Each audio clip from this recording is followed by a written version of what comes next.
Hello everyone, I am Priyanka Chaudhary. Welcome to my YouTube channel. तो चलिए start करते हैं आज के इस वीडियो को। इस वीडियो में हम लोग देखेंगे जो सीडीपी का पहला चैप्टर है, जो अभी तक हम लोगों ने डिस्कस किया है ये सारे टॉपिक को। उस टॉपिक से रिलेटेड जो भी प्रीवियस ईयर क्वेश्चन पूछे जाते हैं उसको एक एक करके डिस्कस करेंगे कि इस चैप्टर से किस तरह के क्वेश्चन हमारे एग्जाम में पूछे जाते हैं, उसको देखेंगे। और ये मेनली जो आपका क्वेश्चन है वो 2019 से स्टार्ट किया गया है, क्योंकि उससे पहले का जो भी क्वेश्चन पूछा जाता था उसका जो पैटर्न था वो काफी इजी वे में पूछा जाता था। लेकिन अब के एग्जाम में आप लोगों का जो क्वेश्चन का पैटर्न है वो बहुत हद तक चेंज हुआ है, इसलिए 2019 से ही हमें आगे के साल का तैयारी करने की जरूरत है।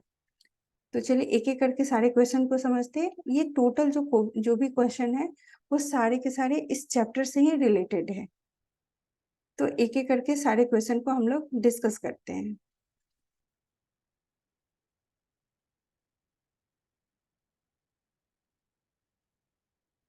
जो हमारा पहला क्वेश्चन पूछा गया है वो 2019 में पूछा गया है कि निम्नलिखित कथनों में से कौन सा विकास एवं अधिगम के बीच संबंध को सही प्रकार से सूचित करता है। तो यहाँ पे जो हम लोग पहला टॉपिक पढ़े थे विकास एवं अधिगम के बीच के संबंध को, उसके बारे में पूछा गया है कि विकास एवं अधिगम के बीच कैसा संबंध है। तो ये एक तो यहाँ जहाँ सही का मार्क है वो उसका मतलब होता है कि हमें पॉजिटिव आंसर करने हैं कि भी संबंधों को सही प्रकार से सूचित करना है कि ये दोनों के बीच कौन कौन सा संबंध होता है। तो पहला जो आपका है वो विकास एवं अधिगम जो है अंतः संबंधित और अंतः निर्भर होता है। नेक्स्ट पॉइंट दिया गया है कि विकास एवं अधिगम संबंधित नहीं होता है। ये तो हो ही नहीं सकता है, क्योंकि विकास एवं अधिगम एक दूसरे से पूरी तरह से संबंधित होता है। अधिगम विकास का ध्यान किए बिना घटित होती है, अधिगम विकास के बिना संभव नहीं है, क्योंकि विकास की प्रक्रिया में ही अधिगम होता है। तो ये भी पॉइंट हम गलत ही मानते हैं। आपका सेकंड पॉइंट भी गलत है, थर्ड भी गलत माना गया है। अधिगम की दर विकास की दर से काफी अधिक होती है। तो इसमें इस तरह से कुछ भी नहीं कहा गया, क्योंकि ये विकास की जो प्रक्रिया होती है उसी के दौरान हम लोग जो भी चीज सीखते हैं उसको हम अधिगम कहते हैं, या सीखने की प्रक्रिया में जो हमारा विकास होता है वो हमारा अधिगम कहलाता है। तो ये दोनों एक दूसरे से इंटर रिलेटेड है, इसलिए जो हमारा आंसर होगा वो क्या होगा, पहला होगा कि विकास एवं अधिगम क्या है, एक दूसरे से अंतर संबंधित है और अंतर्निर्भर है, मतलब एक दूसरे पर डिपेंड होते हैं। नेक्स्ट क्वेश्चन देखें। जो हमारा दूसरा क्वेश्चन है वो है निम्नलिखित में से कौन सी मध्य बाल्यावस्था की विशेषता है। यहाँ आपसे स्टेज पूछा गया है, जो विकास के स्टेज होते हैं ना वो पूछा गया है कि मध्य बाल अवस्था, जिसको हम क्या कहते हैं, लेटर चाइल्डहुड पीरियड कहते हैं, लेटर पीरियड होता है, लेटर चाइल्डहुड पीरियड होता है।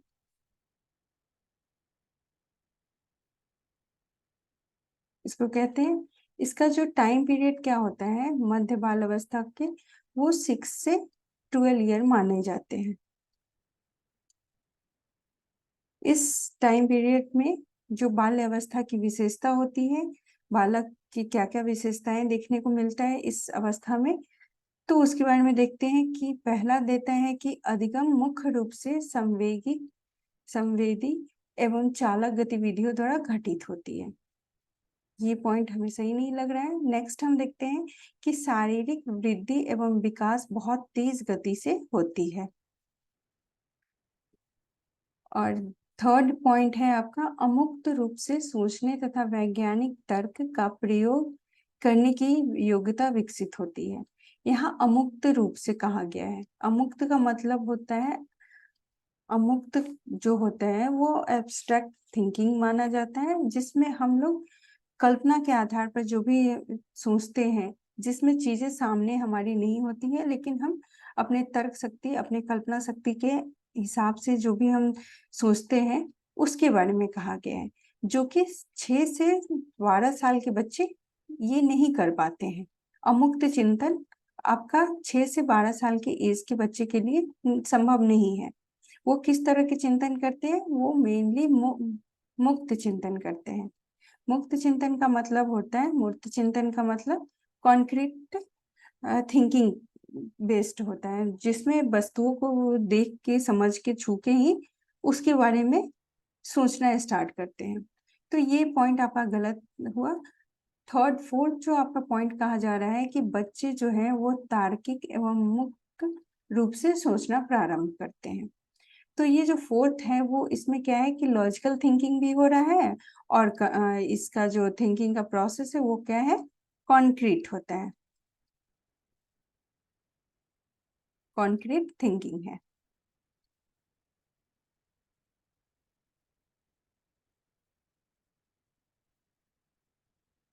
सेकंड जो हम लोग पॉइंट देखे हैं उसमें कहा गया है कि शारीरिक वृद्धि एवं विकास बहुत तेज गति से होती है।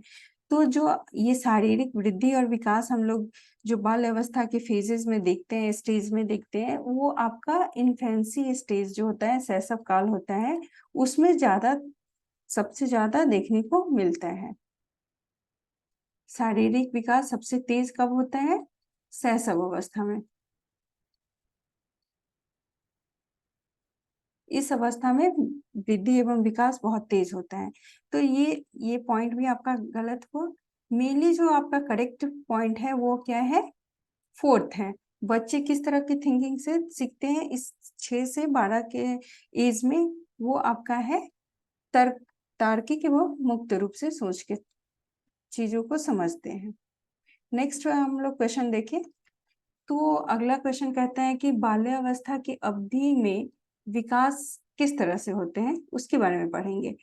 बाल्यावस्था चाइल्ड डेवलपमेंट की बात करते हैं, चाइल्ड स्टेज जो आता है उसमें विकास कैसे कैसे होते हैं। तो विकास में केवल परिमाणात्मक परिवर्तन होता है। मीन्स क्या कि जो ये है वो क्वांटिटेटिव होता है, जो मात्रा में मात्रात्मक होता है। तो केवल तो हम लोग जानते हैं कि कोई भी जो चाइल्ड डेवलपमेंट का जो पूरा फेज है, डेवलपमेंट का जो फेज है, उसमें क्या है, डेवलपमेंट कैसा होता है? हम लोग जानते हैं कि डेवलपमेंट जो होता है केवल मात्रात्मक नहीं होता है, मात्रात्मक के साथ साथ ये गुणात्मक भी होता है। ये दोनों परिवर्तन हमें विकास में देखने को मिलता है। डेवलपमेंट में क्या है, ये दोनों ही परिवर्तन होते हैं, गुणात्मक एवं परिमाणात्मक दोनों ही परिवर्तन होते हैं। इसलिए ये जो पहला पॉइंट है ये यहाँ पे गलत दिया गया है। दूसरा कहता है कि अनियमित और असंबद्ध होता है। ये नियमित भी होता है, एक क्रमबद्ध भी होता है। हम लोग पढ़ चुके हैं कि ये एक सिस्टमैटिक और पैरेलल वे में, पैटर्न वे में ये चलता है, ऑर्डरली चलता है, जो हमारा विकास कहलाता है। तो ये पॉइंट आपका गलत है। थर्ड पॉइंट कह रहा है कि धीमी गति से होता है एवं उसे मापा नहीं जा सकता है। तो धीमी गति, इसकी गति को हम डायरेक्ट ये नहीं कह सकते कि विकास की जो गति है वो हमेशा धीमी होती। हर व्यक्ति में, हर इंसान में विकास की जो गति है वो भिन्न भिन्न होती है। किसी व्यक्ति में वो विकास की दर होती है, वो तेज गति से विकास करता है, तो किसी में वो विकास की गति धीमे होते हैं। तो उसे मापा भी जा सकता है, क्योंकि ये विकास हो रहा है, डेवलपमेंट की बात कहा जा रहा है यहाँ पे। तो विकास में क्या होता है, आपका दोनों चेंज देखने को मिलता है। तो विकास में हमारा शारीरिक विकास भी होता है जिसको हम माप सकते हैं, शारीरिक विकास को हम माप सकते हैं। तो ये इसलिए हम ये पॉइंट को हम गलत कहेंगे कि ये पॉइंट भी आपका गलत दिया गया है। ये बहुस्तरीय और मिश्रित होते हैं। ये बहुस्तरीय का मतलब होता है मल्टी डायमेंशनल होते हैं।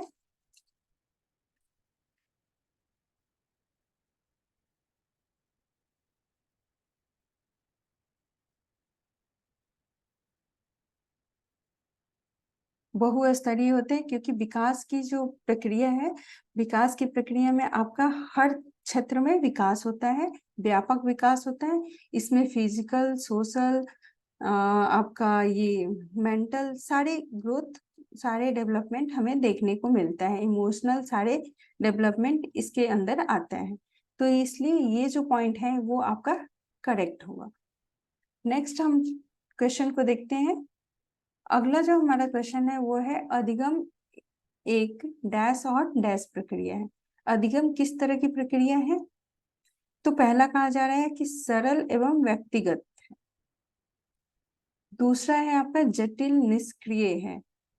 केवल न जटिल है न निष्क्रिय है, एक्टिव भी है और इनएक्टिव, दोनों ही प्रोसेस होता है अधिगम के दौरान।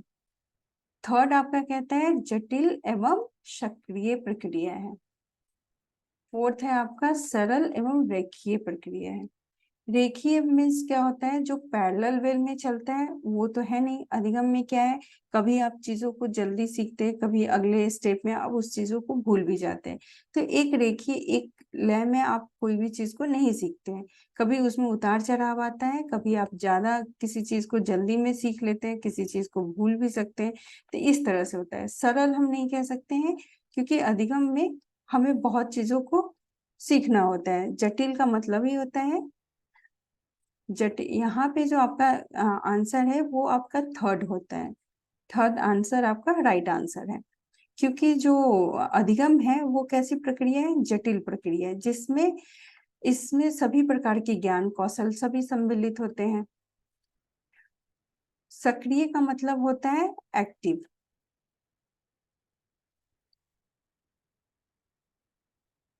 एक्टिव मेनली हम लोग क्या कहते हैं कि जो लर्निंग का जो प्रोसेस होता है वो एक्टिव होता है, क्योंकि बच्चे जब एक्टिवली किसी चीज को लर्न करते हैं तभी वो सीखते हैं। लेकिन जो इनएक्टिव लर्निंग होता है वो भी हमारा अधिगम का ही पार्ट है, कि बहुत चीजों को हम लोग मतलब एक्टिवली नहीं, बिना ध्यान दिए भी बहुत चीजों को सीख लेते हैं। जब हम चीजों को एक्वायर करते हैं, किसी चीजों को ऐसे ही ग्रहण कर लेते हैं, तो वो क्या है? वो भी हमारा सीखना ही हुआ। लेकिन उसमें हमारा कैसा प्रोसेस लग रहा है? हम लोग इनएक्टिव वे में सीखते हैं। जब हम स्कूल में प्रॉपर एक तरीके से चीजों को सीखते हैं, जब टीचर हमें किसी चीज के ऊपर किसी टॉपिक को समझाता है, उस चीज को हम जब लेते हैं तो वो हमारा कैसा लर्निंग होता है? वो हमारा एक्टिव लर्निंग होता है। तो इसलिए ये जो हमारा अधिगम की प्रक्रिया है वो जटिल एवं सक्रिय दोनों होती है। इस पॉइंट को आप लोगों ने समझ लिया होगा। तो अब नेक्स्ट क्वेश्चन को हम लोग देखते हैं। जो हमारा अगला क्वेश्चन है वो कहते हैं कि विकास की उस अवधि को क्या कहते हैं जब आत्मसात मानकों पर प्रश्न उठाया जाता है और अक्सर परिवार की तुलना में साथियों की राय बहुत महत्वपूर्ण हो जाती है। ये वैसे फेज की बात कर रहे हैं, वैसे स्टेज की बात कहा जा रहा है जहाँ पे जो बच्चे होते हैं वो अपने फैमिली से ज्यादा अपने फ्रेंड में ज्यादा खुल के चीजों को समझते हैं, चीजों को डिस्कस करते हैं। तो ये मेनली आपका क्या है? शैशवा अवस्था में तो नहीं होता है, क्योंकि इस अवस्था में क्या है कि जो बच्चे होते हैं वो पूरी तरह से अपने माता पिता पे निर्भर होते हैं। तो ये तो पूरा का पूरा आपका फैमिली के ऊपर हो गया कि इसमें माँ पापा का जो रोल होता है, माता पिता का, वो सबसे ज्यादा होता है। सेकंड जो आपका पॉइंट है वो कहता है कि मध्य बाल्य अवस्था, जो मिडिल चाइल्डहुड पीरियड होता है, जो लेटर चाइल्डहुड पीरियड होता है, उसमें क्या है कि बच्चे एक डिसिप्लिन वे में, क्योंकि उसमें वो सही गलत के लिए अपने टीचर पे, अपने पेरेंट्स पे, अपने पीयर्स पे ज्यादा भरोसा करते हैं। कि क्योंकि ये जो फेज होता है इसमें हम टोटली ये नहीं कहते हैं कि बच्चे जो है अपने फ्रेंड पे ही, अपने साथियों पे ही निर्भर रहते हैं, इस तरह का ये एज नहीं होता है। जो आरंभिक बाल अवस्था है, जो 6 to 12 माना जाता है, इस अवस्था में भी आपको, सॉरी, 2 to 6, इसमें भी बच्चे पूरी तरह से माँ पे माता पिता पे ही निर्भर रहता है। तो मेनली जो आपको देखना है वो क्या है? वो किशोरावस्था होता है, एडोलेसेंस का पीरियड होता है, जिसमें जो बच्चे होते हैं, जो चाइल्ड होते हैं, वो बाहरी बाहरी दुनिया में ज्यादा इंटरेक्ट करते हैं, अपनी फ्रेंड सर्किल में ज्यादा फ्री महसूस करते हैं, फ्रीडम महसूस करते हैं, तो हर चीज को बाहर में ही डिस्कस करना चाहते हैं, उन पे ज्यादा वो भरोसा करके चीजों को करते हैं। तो ये आपका जो फर्स्ट पॉइंट है वो आपका राइट आंसर है।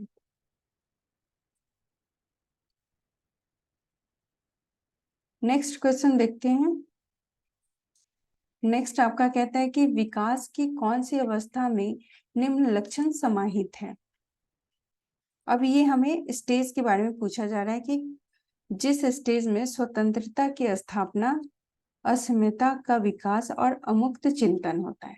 मेनली हमें इस पॉइंट को देखना है अमुक्त चिंतन के बारे में। अमुक्त चिंतन कैसा होता है, जिसमें हम चीजों को बिना देखे, जो चीज हम बिना देखे स्मरण से या उस चीजों के बारे में कल्पना करके थिंक करते हैं, उस चीजों को समझते हैं, वो हमारा अमुक्त चिंतन कहलाता है। जिसमें हम वस्तुओं को, जो ऑब्जेक्ट होता है उसको न सामने होता है, न उसके बिना देखे भी हम उसके बारे में सोच सकते हैं।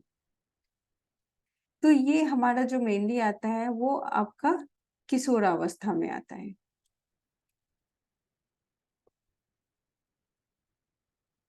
अगला हमारा क्वेश्चन है, ये कथन कारण के ऊपर है, क्योंकि आप जो आपके एग्जाम्स में ज्यादातर आपको इसी टाइप के क्वेश्चन पूछे जाते हैं कथन कारण के ऊपर। तो ये क्वेश्चन, इस टाइप के क्वेश्चन को समझना बहुत जरूरी है। बच्चे यहाँ पे बहुत ज्यादा मिस्टेक करते हैं, तो इस तरह के क्वेश्चन का आप ज्यादा से ज्यादा प्रैक्टिस करेंगे।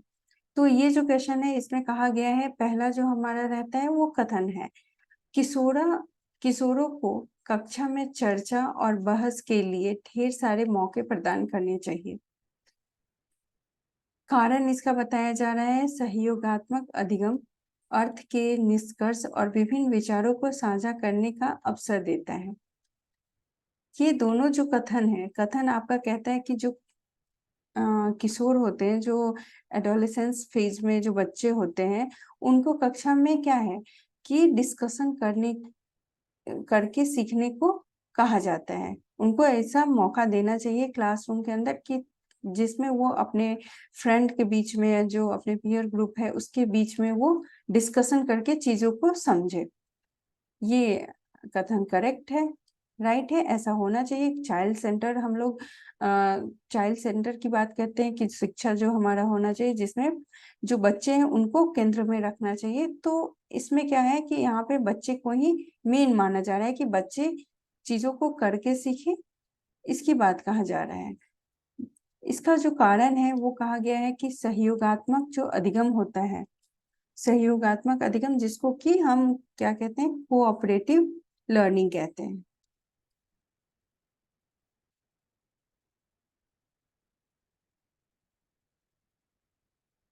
कोऑपरेटिव लर्निंग,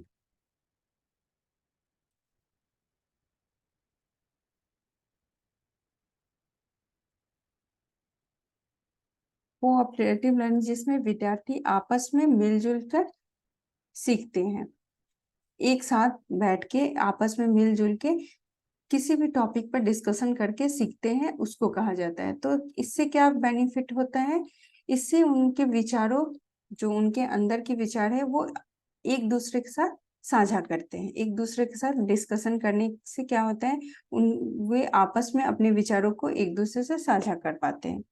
तो ये दोनों ही कारण क्या है, राइट है, ये दोनों ही पॉइंट सही है। तो इसमें जो पहला आंसर है वो है ए और आर दोनों सही है, किंतु आर ए की सही व्याख्या नहीं है, ये तो गलत हो गया। नेक्स्ट पॉइंट कहता है कि ए और आर दोनों सही है, किंतु आर जो है ए की सही व्याख्या करता है, ये आपका राइट आंसर होगा। ए सही है परंतु आर गलत है, यहाँ दोनों ही पॉइंट सही है इसलिए। और जो बी पॉइंट है, जो आर पॉइंट है, वो ए का एक्सप्लेनेशन करता है। तो आपका जो करेक्ट आंसर होगा वो सेकंड होगा। नेक्स्ट क्वेश्चन देखिए। अगला जो हमारा क्वेश्चन है वो कहता है कि बाल विकास में संवेदनशील जो चरण होता है, संवेदनशील अवधि का क्या अर्थ है। संवेदनशील अवधि मीन्स आपका क्रिटिकल फेज जो आता है उसके बारे में कहा जा रहा है, उसका क्या अर्थ है। इसमें होता है कि पहला जो पॉइंट दिया है वो है वह अवधि जिसमें शारीरिक वृद्धि अपने चरम पर होती है। सेकंड पॉइंट कहता है वह काल जिसमें केवल भाषाई विकास को गति दी जाती है। और थर्ड पॉइंट है विशिष्ट क्षमता के विकास के लिए इष्टतम अवधि है। तो पहला जो है वह अवधि जिसमें शारीरिक विकास अपने चरम पर होती है। तो संवेदनशील में सिर्फ शारीरिक विकास का तो बात नहीं कहा गया है, इसमें आपका इस टाइम पीरियड में आपका लैंग्वेज का भी बहुत ज्यादा विकास होता है और शारीरिक विकास भी होता है। तो सेकंड पॉइंट आपका कहता है कि केवल भाषाई विकास को गति दी जाती है। तो केवल शब्द से यहाँ पर क्या हो जाता है कि सिर्फ लैंग्वेज की बात कहा जा रहा है, जो कि संवेदनशील जो विकास की प्रक्रिया में संवेदनशील हो जो पीरियड माना जाता है, उसमें आपका विशिष्ट क्षमताओं जिसमें आपकी जो क्षमताएं हैं वो अलग अलग चीजों को करने के लिए सक्षम होती है, तो उस पॉइंट को हम करेक्ट मानते हैं। लास्ट का जो पॉइंट कहता है वो कहता है केवल संज्ञान और सीखने में तेजी से प्रगति से संबंधित अवधि है। केवल संज्ञान, केवल हमारा कॉग्निटिव डेवलपमेंट तो होता नहीं है, साथ में सीखने में तेजी होती है। ये दोनों पॉइंट को हम ये नहीं मानेंगे। इसमें क्या है कि सारे पॉइंट, चाहे वो संज्ञान का विकास हो, चाहे वो भाषा का विकास हो या शारीरिक विकास हो, वो सारे विकास यहाँ पे सही माने जाते हैं। तो इसलिए हम कहेंगे ये जो हमारा थर्ड पॉइंट है वो आपका करेक्ट है। यहाँ पर हम केवल थर्ड पॉइंट को करेक्ट मानते हैं। अगला क्वेश्चन देखें।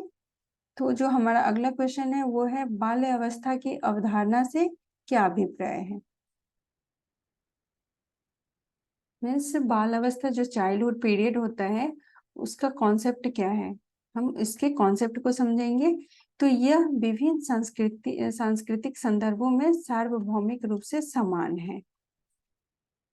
ये सेकंड पॉइंट कहता है कि समकालीन सामाजिक संरचनावादी मनोवैज्ञानिक के अनुसार यह एक क्या है, सामाजिक संरचना है। थर्ड पॉइंट आपका कहता है कि यह है कि बच्चे दुष्ट रूप में पैदा होते हैं और उन्हें सभ्य बनाया जाता है। तो ये पॉइंट का कोई मतलब नहीं है। हाँ, बच्चे समाज से ही सीखते हैं। यह कि बच्चे शून्य से शुरुआत करते हैं और उनके गुण पूरी तरह से परिवेश के द्वारा ही निर्धारित होता है। ये भी पॉइंट, जहां भी हम लोग देखते हैं कि केवल ये सब जो शब्द आता है वो हमारा आंसर राइट नहीं करता है, क्योंकि यहाँ पे केवल परिवेश तो है नहीं, केवल एनवायरनमेंट तो ये फैक्टर है नहीं। आगे भी हम लोग पढ़ेंगे जो हमारे जेनेटिक्स है, जो हमारा एनवायरनमेंट है, ये दोनों का ही हमारे जो विकास पे असर देखने को मिलता है।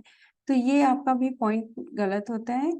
जो मेन हमारा पॉइंट है वो है, ये क्या है, विकास क्या है, वो सामाजिक संरचना है। ओके, तो बी हमारा राइट आंसर होता है। लास्ट हम क्वेश्चन देखें। आई थिंक ये लास्ट आपका क्वेश्चन है। निम्नलिखित अवधि में से किसमें शारीरिक वृद्धि एवं विकास तीव्र गति से घटित होती है। कि ऐसा कौन सा फेज है विकास की जिसमें जो शारीरिक विकास, यहाँ फिजिकल डेवलपमेंट की बात कही गई है, वो सबसे ज्यादा होती है। तो सबसे ज्यादा आपका शैशवावस्था एवं प्रारंभिक बाल्यावस्था, जो आपका 0 to 2 ईयर है, जन्म से लेके 2 साल तक का जो फेज होता है वो सबसे ज्यादा फिजिकल डेवलपमेंट का फेज होता है। बच्चे का ग्रोथ, चाहे वो फिजिकल हो मेंटल हो, हर तरह से उसका ग्रोथ बहुत तेजी से होता है। सेकंड पॉइंट कहता है प्रारंभिक बाल्यावस्था। तो यहाँ पे उतना ज्यादा ग्रोथ नहीं होता है जितना कि हमारा शैशवावस्था में होता है।